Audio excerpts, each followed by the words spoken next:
Gloria a Dios. Gloria a Dios. Sigamos cantando, hermano. Amén. La puerta es Cristo para entrar al reino celestial.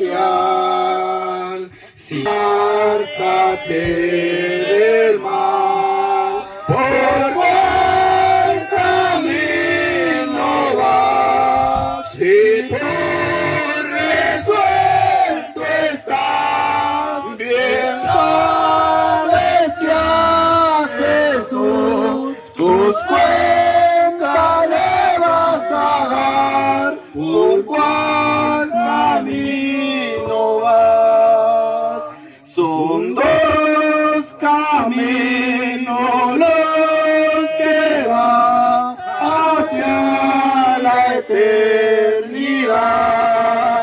El más angosto es el de Dios y el ancho es de Satán. ¿Por cuál camino vas? Si tú resuelto estás, bien sabes que a Jesús tus cuentas le vas a dar. ¿Por cuál camino vas? Por el angosto hay aflicción, prueba y tentación.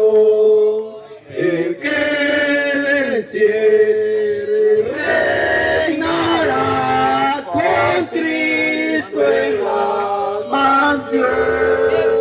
¿Por cuál camino vas? Si tú resuelto estás, bien sabes que a Jesús tus cuentas le vas a dar. Por el camino vas. Por el más ancho solo van todos los que hacen mal.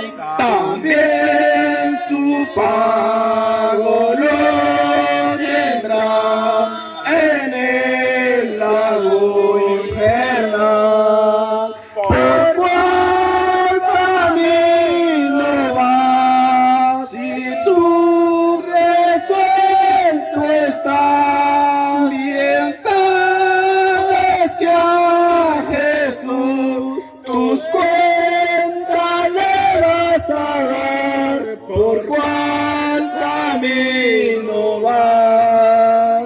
Ven al Señor, no seas infiel, dale tu corazón para que puedan recibir de Cristo el galardón.